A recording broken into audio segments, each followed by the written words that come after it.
So, guys, we are going to round out this evening's Pecha with Shana Cordon and her presentation, Glossophobia, Why Public Speaking is So Damn Fun. And Shana is a performer, educator, and public speaker and presentation coach. She has a fierce appetite for theater and wickedly fun tales and has been called a virtuistic physical performer, which is really hard to say. Oh, I got through it. A provocative playwright and a passionate teacher.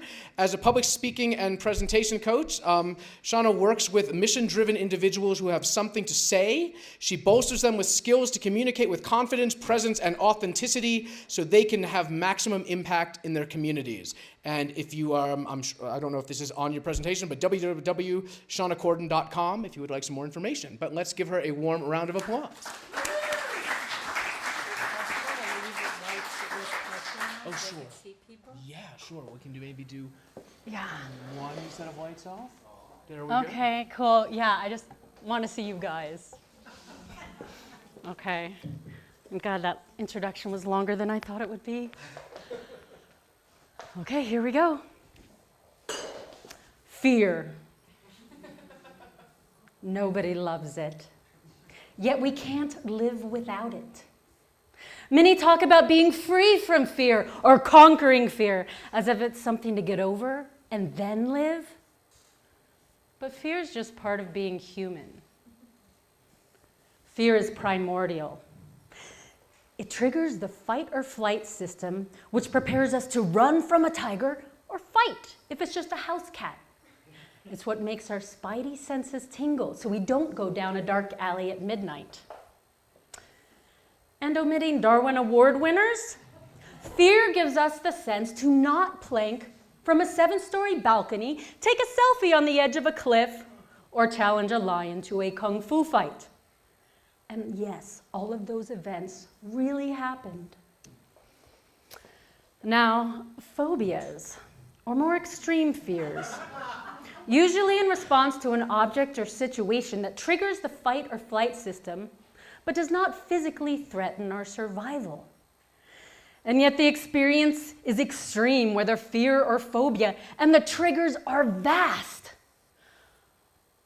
From eclectrophobia, the phobia of chickens, to ducks. From trypophobia, the phobia of little clustered holes, to chopsticks and cockroaches.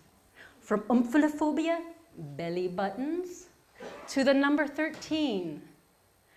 And then my favorite phobia, glossophobia, the fear of public speaking. This phobia is almost universal and rates up there with the fear of death, suffocation, spiders, snakes. And yet, unless a tiger runs into the gallery and pounces on me, public speaking's not going to kill me, and it probably won't even hurt. And yet our brains, while they have evolved into these complex organs capable of profound levels of discernment, they're also just a wee bit stupid. And that the amygdala triggers the same response to the threat of a tiger attack as it does to you guys. Happy audience in an art gallery, right? But standing before you now, my hands are trembling and my heart's beating fast. My autonomic nervous system is on alert. But I'm having a great time. I've been performing since I was a kid, and I love to be in front of an audience. But it's not because I'm fearless, and it's not because I'm comfortable. It's because I am afraid.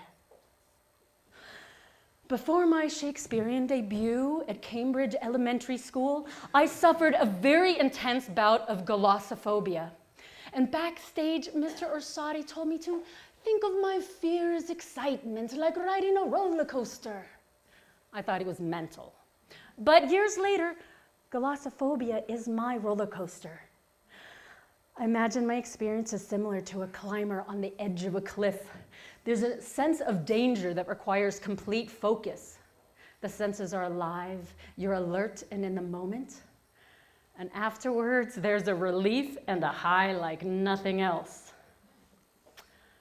But unlike climbing or skydiving, you can face this fear without the risk of bodily harm and still enjoy the thrill. Plus, the potential benefits to your audience and your community can be great. So now more than ever, there's a good reason to dive in and develop a relationship and a skill with public speaking and presenting, with Pecha, with Ignite, with TED Talks.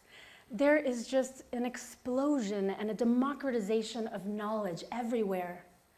And people are looking beyond universities and churches for connection, for context, and meaning. We're looking to each other. And we can reach each other far and wide and make a difference. So now, if you have something to say, a message to deliver, or a story to tell, but you're afraid of speaking, gather up some cheerleaders to support you on the field, because it's important. And then get yourself some skills. Learn to do kung fu with your fear. That means you don't resist it, you don't oppose it, but you move with it.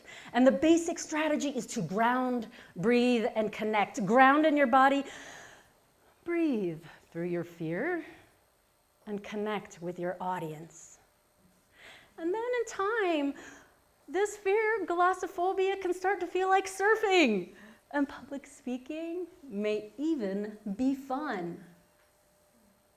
So, if you've got something to say, if you've got a story to tell or a message to deliver, hop on that soapbox and learn how to surf through that fear. Because with some support and some skill, you can make a difference. So tell the story of growing up without a parent, or living with a parent who has Alzheimer's, or share the story of a learning disability, or shout out about an injustice you see. Because what you say can make a difference. And you'll come away feeling like a superhero. But every superhero does need some support.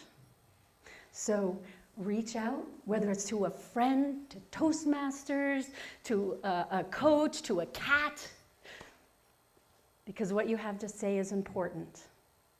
And it might change the world in a really small or a grand and magnificent way. Thank you all.